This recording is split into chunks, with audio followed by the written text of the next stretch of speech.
네, 아는 기자 외교안보 국제부 김유진 차장 나와 있습니다. 조금씩 뭔가 변화가 느껴집니다. 트럼프는 친서를 김정은에게 보내고 우리 정부도 어쨌든 유화책을 쓰고 있는데 어떤 거예요, 지금 상황이?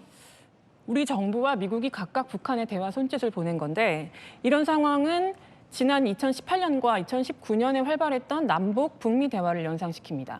그때처럼 남북 또는 북미 정상회담이 재개될 수 있을지에 대해 관심이 쏠리는 분위기입니다. 자, 먼저 이 북미 회담 쪽이 좀 관심이 더 쏠리는데 일단은요. 트럼프가 보낸 친서. 근데 김정은이 안 받은 거예요? 말씀하신 대로 미국 언론 보도를 통해서 트럼프가 김정은에게 친서를 보낸 사실이 알려졌고 백악관도 부인하지 않았습니다. 친서 외교 자체만으로는 트럼프 일기 정부 때 북미 간에 추진되던 것과 비슷합니다.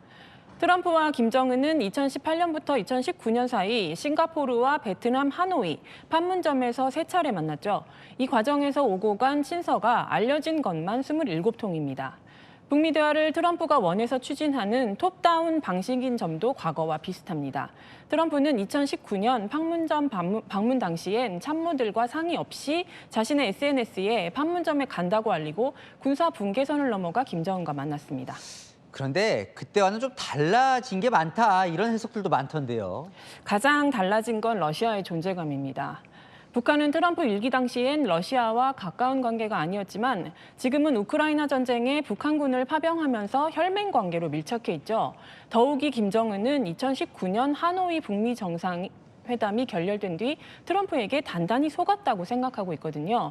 이 때문에 트럼프가 지난해 대선 과정에서 여러 차례 김정은과 친분을 과시하자 북한은 트럼프가 북미 관계에 미련을 부풀리고 있다며 선을 긋기도 했습니다. 자, 어떨까요? 그럼 이 상황이 좀 달라진 거면 북미 정상이 못 만날 것 같습니까? 그건 아니라고 봅니다. 왜냐하면 김정은에게 가장 중요한 건 체제 안전 보장인데 이건 러시아가 아니라 미국이 해줘야 된다는 걸 김정은도 잘 알거든요. 이 때문에 북미 정상이 조금 늦게 만날 수는 있어도 아예 안 만나지는 않을 걸로 보는 게 외교가의 시각입니다.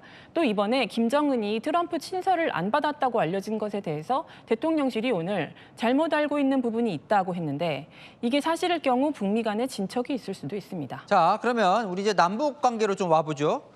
대화 움직임이 좀 있어 보입니까? 어때요? 2018년, 2019년 당시에 한국이 북미 사이에서 중재자 역할을 자처했음에도 한국 패싱 논란이 있었는데요. 지금은 트럼프와 김정은이 더더욱 한국의 역할을 기대하지 않고 직거래할 수 있다는 관측이 많거든요. 특히 북한은 지난해부터 적대적 두 국가론을 펼치면서 남북 관계를 지우고 있습니다. 우리 정부도 이 부분을 잘 알고 있는데요. 여권 핵심 관계자는 채널A에 남북 관계를 복원하는 것이 현재 가장 큰 과제라고 밝혔습니다. 대북 전단 살포 중지, 대북 확성기 방송 중지 같은 조치를 비롯해서 과거에 했던 남북 철도 공동조사나 식품 및 의약품 제공과 같은 인도적 지원 등이 당분간 이어질 것으로 보입니다. 자, 조금 뭐 이런 감도 있지만 이 남북 정상회담 혹은 북미 정상회담이 이루어진다면 언제쯤 가능할까요? 회담 시점을 놓고 한국과 미국이 경쟁할 가능성이 있습니다.